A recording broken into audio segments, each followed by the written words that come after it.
Hi guys, good evening to all. एक बार फिर से आप सबका स्वागत है Y plus study studios channel पे, which is a part of Unacademy. तो आज हम लोग जो यहाँ पे टॉपिक डिस्कस करने वाले हैं वो आप यहाँ पर इमेज देख सकते हो, और इस इमेज को देखने के बाद में आपको ये चीज़ समझ में आ गई होगी कि हम लोग बात करने वाले हैं किसके बारे में, ओमिक्रॉन के बारे में। आप सोचेंगे कि ओमिक्रॉन के बारे में तो मैम हम लोग इतनी सारी बातें सुन रहे हैं, इतनी सारी चीज़ें हो रही हैं, बहुत सारे ट्रैवल रिस्ट्रिक्शंस भी लगाए जा रहे हैं, लेकिन क्या ये सच में इतना ज़्यादा खतरनाक है, या फिर क्या ये हमारी लाइफ के ऊपर इतना बड़ा कोई इम्पैक्ट डाल सकता है, या इसके जो ये नए कोविड के जो वेरिएंट आए हैं क्या ये इतने ज़्यादा खतरनाक है कि इससे हमारा जो लाइफ स्टाइल है उसके ऊपर कोई इम्पैक्ट आएगा। तो हम लोग डिस्कस करेंगे इस पूरे टॉपिक को यहाँ पर, और यहीं से आपको कुछ ऐसे की पॉइंट्स भी मिलेंगे जिनका इस्तेमाल आप अपने आंसर राइटिंग में भी कर पाओगे। तो यहाँ पर हर एक चीज़ को हर एक फेज के साथ में हम लोग जोड़ते हुए चलेंगे। तो चलिए ज़रा देखते हैं और यहाँ पे करते हैं टॉपिक की शुरुआत। एक बारी से सेशन के लिंक को लाइक और शेयर कर दीजिएगा सो दैट बाकी स्टूडेंट भी यहाँ पर इसके बारे में जान पाए। अब देखिए, जब हम यहाँ पे ओमिक्रॉन के बारे में बात करेंगे तो सबसे पहली चीज़ आपको ये पता होना चाहिए कि ये जो आपको स्पाइक जैसा एरिया दिख रहा है ना, ये सारा खेल इसी का होता है, ठीक है ना। सारा खेल जो है वो इसी का है। तो इस पर्टिकुलर सेशन में हम लोग कौन कौन से पॉइंट्स को कवर करेंगे, पहले हम आपको वो बता देते हैं। सबसे पहला और इम्पॉर्टेंट पॉइंट जो आपको यहाँ जानने को मिलेगा इस वायरस के बारे में, वो कैसे आपको लिखना है, क्योंकि answer writing is very important. और आपको पता है कि कोविड के ऊपर ऑलरेडी अभी कुछ ऐसे पेपर हुए थे डिस्क्रिप्टिव जिसके अंदर ये सवाल बने भी थे ऐसे राइटिंग के अंदर, ठीक है। तो यहाँ पर हम पहले जानेंगे इसके बारे में कि इसकी शुरुआत कहाँ से हुई, यानी कि इसका जो सबसे पहले केस आपको मिला वो आपको कहाँ से देखने को मिला। सेकेंड पॉइंट, इसके ऊपर WHO का अपना क्या स्टैंड है उसके बारे में जानेंगे। तीसरा पॉइंट आपको देखने को मिलेगा कि यहाँ से जब WHO का स्टैंड आ जाएगा उसके बाद में जो बाकी कंट्रीज़ हैं उनका क्या स्टेटमेंट आता है। तो यहाँ पे डिफरेंट कंट्रीज़ के स्टेटमेंट क्या हैं उसको भी हम यहाँ पे कोट करेंगे। नेक्स्ट पॉइंट है, जब हम इस वायरस के बारे में बात कर रहे हैं तो ये कितनी तेज़ी से स्प्रेड होता है उसके बारे में भी हम यहाँ पे जानेंगे। तो इसका स्प्रेडिंग प्रोसेस कितनी तेज़ी से आपको मिलेगा। अगला पॉइंट यहाँ से देखने को मिलेगा कि कितना ज़्यादा डेडली है। और लास्ट पॉइंट जो हम यहाँ पे कवर करेंगे वो ये होगा कि क्या एक्चुअल में इसके लिए रिस्ट्रिक्शंस लगाना ज़रूरी है, या फिर किस तरीके से हम इसको कर्व कर सकते हैं, इसको कंट्रोल कर सकते हैं। ये कुछ पॉइंट्स होंगे जो आपको इस पर्टिकुलर सेशन में देखने को मिलेंगे। तो फटाफट से एक बारी से सेशन को लाइक और शेयर मार दीजिएगा। ऑलराइट, तो सबसे पहली चीज़ when we are saying omicron, तो आप सबको पता है कि ये किसका वेरिएंट है, तो कोविड-19 का ये वेरिएंट है। पहला पॉइंट तो हम सब इसको जानते हैं, ठीक है। सेकेंड पॉइंट की तरफ जब हम आएंगे तो सेकेंड पॉइंट यहाँ से ये निकल के आता है कि आप सबको मालूम है कि ये जो एक नया वेरिएंट आपको इतना ज़्यादा लाइमलाइट में देखने को मिल रहा है जिसका नाम रखा गया है ओमिक्रॉन, एक्चुअल में अगर हम इसके नाम की बात करें तो इसका नाम क्या है ये आप सबको पता होगा, कमेंट बॉक्स में लिखते हुए चलिएगा, ठीक है। इसका एक्चुअल नाम क्या है ये रखा गया है। अब प्रॉब्लम यहाँ से क्या हुई है, कई बार पेपर के अंदर जब आप देखते हो कि लाइक वनडे एग्जाम्स वगैरह होते हैं तो वहाँ पे सवाल आपसे पूछ लिया जाता है कि सबसे पहले इस पर्टिकुलर वायरस की शुरुआत कहाँ से हुई, या फिर ये जो वायरस के केसेस हैं ये सबसे ज़्यादा तेज़ी से कहाँ पर स्प्रेड हुए। तो सेकेंड पॉइंट आपके लिए यहाँ से ये बनेगा कि ये जो वेरिएंट आपको देखने को मिल रहा है इसका नाम तो ये है, लेकिन इसका जो नामकरण किया गया है तो सबसे पहले कहीं ना कहीं इसके केस पाए गए होंगे। तो बोत्सवाना के अंदर सबसे पहले इसके केस पाए गए। अब आप कहेंगे मैम नहीं गलत है, साउथ अफ्रीका इसका आंसर होगा। तो ध्यान दीजिएगा, साउथ अफ्रीका के साइंटिस्ट ने इन्फॉर्म किया था कि ऐसा कोई वेरिएंट देखने को मिल रहा है। एक्चुअल में इसके जो केसेस पाए गए थे वो बोत्सवाना के अंदर ही पाए गए, लेकिन साउथ अफ्रीका के जो साइंटिस्ट थे उन्होंने पूरी दुनिया को बताया कि कुछ ऐसे वेरिएंट देखे जा रहे हैं जिसके बाद में WHO यहाँ पर एक्शन में आता है। सेकेंड पॉइंट, ऐसा नहीं है कि ये जो वेरिएंट है या फिर ये जो वायरस है ये सिर्फ और सिर्फ आपको अफ्रीका या बोत्सवाना में मिल रहा है। इसके जो केसेस हैं वो अब आपको लाइक ऑस्ट्रेलिया हो गया, जर्मनी हो गया या न्यूजीलैंड हो गया, इन सभी कंट्रीज़ में देखने को मिल रहा है। तो सबसे पहले अगर आपसे कंट्री पूछी जाती है जहाँ पे केसेस मिल रहे हैं आप आंसर कर लोगे। अगर आपसे सेकेंड कंट्री पूछी जाएगी तो आंसर तब भी क्या बनेगा वो ज़रा ध्यान दीजिएगा। तो Germany is the second country जहाँ पे आपको इसके केसेस देखने को मिले। अब पॉइंट ये आता है कि WHO ने यहाँ पर क्या कहा, है ना, सारी बातें तो हो गई, but what the WHO is saying. WHO का स्टेटमेंट यहाँ पे जो आया है वो ये है, ध्यान से सुनिएगा। आप सबको पता है कि WHO के अंदर जो अध्यक्ष हैं, जो यहाँ के प्रेसिडेंट हैं, इनका नाम क्या है, टेड्रोस अंकल हैं। और ये टेड्रोस अंकल का जो टेन्योर है वो अभी हाल ही में इंक्रीज कर दिया गया है, ये आप सभी लोग जानते हैं, ठीक है। तो यहाँ पर WHO का जो स्टेटमेंट आया है इस वेरिएंट के आने के बाद में वो क्या रहा, 26 नवंबर को WHO ने साफ साफ डिक्लेयर कर दिया और इसको रखा गया है वेरिएंट ऑफ कंसर्न की कैटेगरी में। किसके अंदर रखा गया है, वेरिएंट ऑफ कंसर्न की कैटेगरी में इसको रखा गया है। तो इससे होगा क्या, देखिए, once upon a time in history WHO ने यहाँ पर क्या किया था, दो अलग अलग कैटेगरीज बनाई थी। दो अलग अलग कैटेगरीज की अगर हम बात करें तो एक कैटेगरी तो आपको यही मिलती है, वेरिएंट ऑफ कंसर्न, और एक कैटेगरी जो बनाई गई थी वो थी वेरिएंट ऑफ इंटरेस्ट। ये दो अलग अलग कैटेगरीज यहाँ पे बनाई गई, किसके द्वारा, WHO के द्वारा। अब दोनों में डिफरेंस क्या होता है, अगर हम यहाँ पे डिफरेंस की बात करें तो अगर किसी भी वेरिएंट को या फिर अगर किसी भी वायरस को इस कैटेगरी के अंदर रखा जाता है तो वो ज़्यादा इफेक्टिव नहीं होता है, समझ रहे हैं। फॉर एग्जाम्पल आपने नाम सुना होगा लैम्डा वायरस का। ये जो लैम्डा वायरस के केसेस आए थे ये आपको पेरू के अंदर मिले थे, बट ये इतना ज़्यादा इफेक्टिव नहीं था और पूरी दुनिया के अंदर इसका कोई बहुत ज़्यादा आपको नाम देखने को नहीं मिला। लेकिन जब हम यहाँ पे कह रहे हैं वेरिएंट ऑफ कंसर्न, तो वेरिएंट ऑफ कंसर्न के अंदर पहले से आपको 4 वायरस देखने को मिल रहे थे और अब ये 5वां है जिसको इसके अंदर जोड़ा गया है। तो मैम पहले से 4 कौन से थे, ये भी मालूम होने चाहिए। तो अगर हम पहले से 4 की बात करें तो सबसे पहला और इम्पॉर्टेंट यहाँ पे क्या होगा, अल्फा। दूसरा कमेंट बॉक्स में लिखते हुए चलना, ठीक है। दूसरा क्या होगा, बीटा। बीटा है, बेटा नहीं है। तीसरा जो यहाँ पर आएगा वो अगर आप देखेंगे, अरे भाई वेट एंड आर। तीसरा यहाँ पे अगर आप देख रहे हो हर चीज़ को दुनिया में कितनी जल्दी पड़ी हुई है। तीसरा है यहाँ पे गामा। उसके बाद चौथा जो सबसे इम्पॉर्टेंट जो हमारे देश के अंदर पाया गया, दैट इज डेल्टा। और इन 4 के बाद में अब जो 5वां है वो कौन सा हो गया है, दैट इज कौन सा, अरे यार अभी तो बताया तुमको, ओमिक्रॉन। अब पॉइंट ये आया कि भाई ये तो चलो समझ में आ गया, इसकी वजह से ज़्यादा कोई प्रॉब्लम नहीं है, बहुत तेज़ी से स्प्रेड नहीं करता। लेकिन जब हम वेरिएंट ऑफ कंसर्न की बात करते हैं तो इसके क्या क्या फैक्टर्स होते हैं उसको भी हम यहाँ पर जान लेते हैं, ठीक है। आप सुनिए, वेरिएंट ऑफ कंसर्न, ठीक है। अब देखो इसमें 2 चीज़ें होती हैं। पहली चीज़ को तो ध्यान से समझना। पहली चीज़ ये होती है, फॉर एग्जाम्पल अगर हम डेल्टा की बात करते हैं, आप सबको पता है कि डेल्टा के जो केसेस हैं वो हमारे देश के अंदर मिलना शुरू हुए थे और बोला जा रहा था कि इंडिया के अंदर ये सेकेंड वेव के रूप में देखा जा रहा है। और अभी बोला जा रहा था कि ये जो नया वाला वेरिएंट आया है this is the 3rd wave, कहीं पे बोला जा रहा था 4th वेव, तो अलग अलग इसको नाम दिए जा रहे थे। बट सबसे बड़ी बात ये होती है कि अगर कोई भी वायरस या वेरिएंट इस कैटेगरी के अंदर रखा जाता है, इसका मतलब ये है कि वो बहुत तेज़ी से ट्रांसमिट करता है। ट्रांसमिट का मतलब क्या है, एक से दूसरे में, दूसरे से तीसरे में, तीसरे से चौथे में, ऐसे तेज़ी से वो क्या होता है, फैलता चला जाता है। लेकिन एक बात का खास ख्याल रखिएगा कि अगर कोई भी ऐसा वायरस है जो बहुत तेज़ी से फैलता हुआ जाता है तो उसका इम्पैक्ट जो है धीरे धीरे करके कम भी होता जाता है, समझ रहे हो।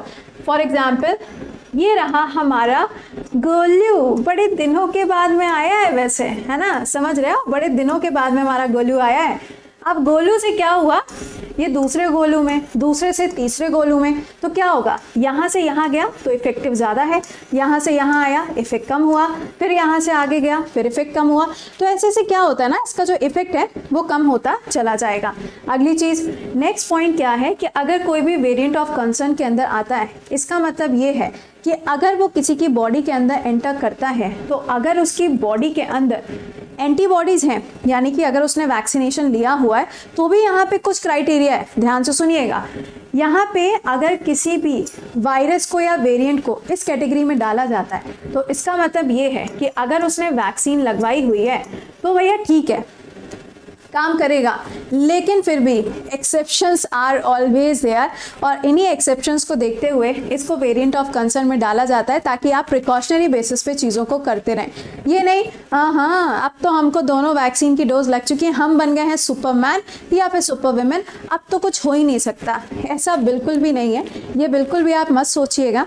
जैसे कि आपको पता है कि बहुत सारी ऐसी चीज़ें होती हैं, अभी मैं आपको एग्जाम्पल देती हूँ। फॉर एग्जाम्पल फ्लू है ना, फ्लू इज़ नॉर्मल थिंग, और अगर हम WHO की रिपोर्ट के हिसाब से देखें तो हर साल 6 लाख के आसपास लोग हैं जो फ्लू की वजह से जिनकी डेथ होती है। भाई वैक्सीन तो उसके लिए भी है ना, तो फिर 6 लाख क्यों? तो दैट्स अ रीज़न। तो it's all about what, prevention, कि आप कितना ज़्यादा यहाँ पे प्रिवेंशन ले रहे हैं, आप कितना ज़्यादा यहाँ पे चीज़ों का ऐसा इस्तेमाल कर रहे हैं जो आपके लिए ज़्यादा प्रिवेंटिव हो। तो सारा खेल यहाँ पे किसका है? प्रिवेंशन का है। तो ये तो मैंने आपको यहाँ पे कहानी समझा दी। अब देखो होता क्या है, अब यहाँ पे एक पॉइंट आया जो आपको यहाँ पे कुछ ऐसा देखने को मिल रहा है। मैंने बोला ना कि ये नंबर 1 पे फिर एक एक करके देख रहे हो, ये लाइट होता चला गया। इसका मतलब क्या हो रहा है कि इसका जो इम्पैक्ट है वो क्या होता जाएगा? कम होता हुआ आपको मिलेगा।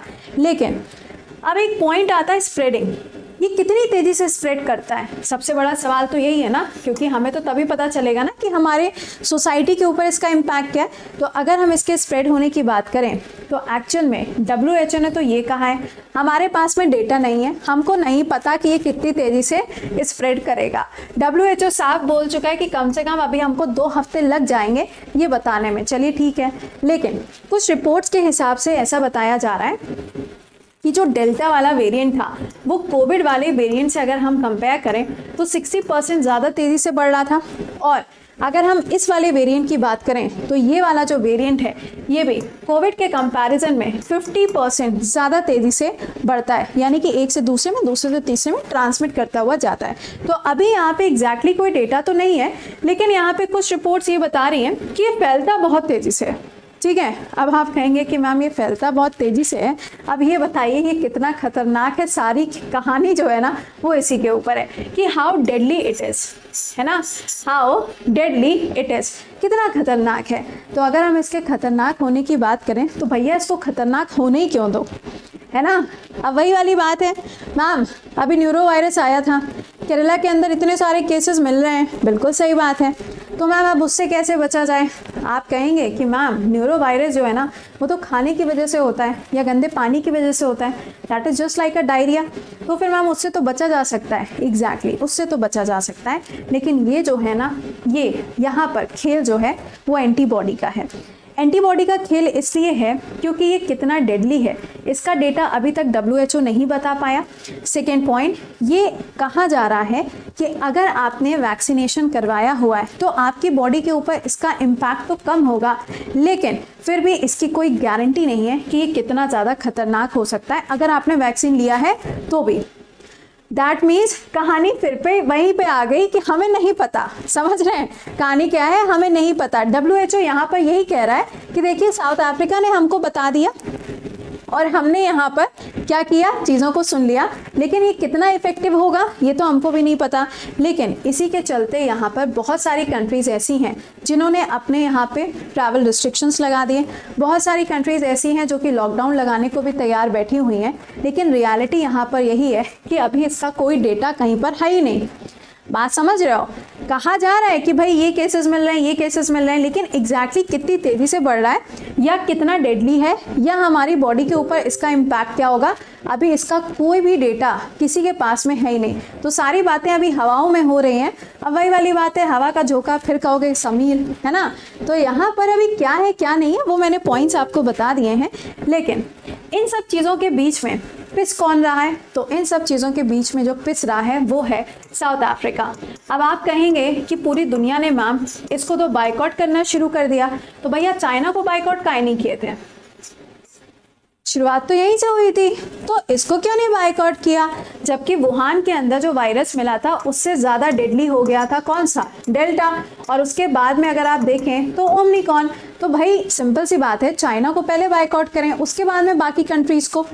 तो अब साउथ अफ्रीका ने जो मतलब आप अपना आंसर का कंक्लूजन जब डालते हो ना तो वो हमेशा बैलेंस होना चाहिए, वहाँ पे नेगेटिव या पॉजिटिव नहीं करना है, दैट विल बी बैलेंस। तो कंक्लूजन में आप क्या करोगे उसकी बात करते हैं। कंक्लूजन में याद रखिएगा कि when you are writing the answer, आप किसी एक पर्टिकुलर जगह को ब्लेम नहीं कर सकते। तो यहाँ पर साउथ अफ्रीका के अगेंस्ट अगर आप देखें तो हर कंट्री ने ट्रैवल रिस्ट्रिक्शंस लगा दिए हैं। वो कह रहे हैं वहाँ से नहीं जाओगे, वो कह रहे हैं वहाँ से नहीं जाओगे, और ऐसी ऐसी चीज़ें चल रही हैं। अब इससे हो क्या रहा है, मानो गोलू को जाना है अमेरिका, है ना, तो यार जाना है तो जाना है। अगर उसको डायरेक्ट फ्लाइट नहीं मिलेगी तो अलग अलग रास्ते से होते हुए जाएगा तो है ही ना। तो इससे क्या है, मान लो कि उसकी बॉडी के अंदर वो वेरिएंट है, तो अब वो वेरिएंट क्या होगा, डिफरेंट कंट्रीज में भी तो चला जाएगा। तो साउथ अफ्रीका की गलती सिर्फ इतनी है कि इन्होंने बता दिया। इनकी गलती क्या हो गई, इन्होंने बता दिया। चाइना ने क्या किया था, बताए नहीं थे, वो तो बाद में पता चला था ना जब इतना बढ़ गया। तो अगर चाइना भी उस टाइम पे चीज़ों को अगर क्लेरिफाई कर देता तो शायद आज के टाइम पे ये नौबत नहीं आती। तो बताने के बाद में भी बेचारे भुक्तभोगी बने हुए हैं, नहीं बताया था तो भी बेचारे भुक्तभोगी बने हैं। तो कहानी में जो ट्विस्ट है वो ये है कि अगर कोई कंट्री आपको किसी चीज़ के बारे में इन्फॉर्म कर रही है तो यहाँ पर डिफरेंट कंट्रीज़ की जिम्मेदारी बनती है, WHO की जिम्मेदारी बनती है कि आप प्रिवेंशन एंड प्रिकॉशन के बेसिस पे काम करिए, not to blame the particular country को ब्लेम करने से कुछ होने वाला है नहीं। बेचारों ने तो बताया था कि ऐसा हो रहा है तो आप अपना देख लो, लेकिन यहाँ पे तो बेचारों के साथ में खेला हुआ हो गया। तो दैट इज़ अ पॉइंट जो आपको समझना है।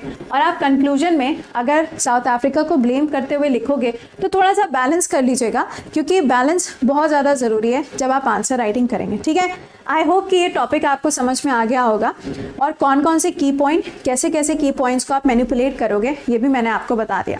अभी कुछ टाइम पहले कोविड-19 के ऊपर एस्से राइटिंग आया था, इसलिए मैंने आपको ये टॉपिक करा दिया है। आई होप कि आपका बर्निंग इशू और साथ में एस्से राइटिंग दोनों कवर हो गया होगा। ठीक है, तो कैसा लगा सेशन कमेंट बॉक्स में बताइएगा।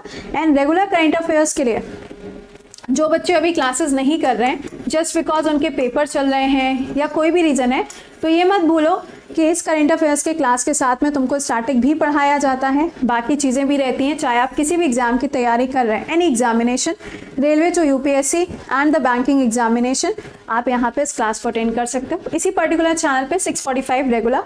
इसके अलावा आपके 2 स्पेशल क्लासेस होते हैं, that is a free class.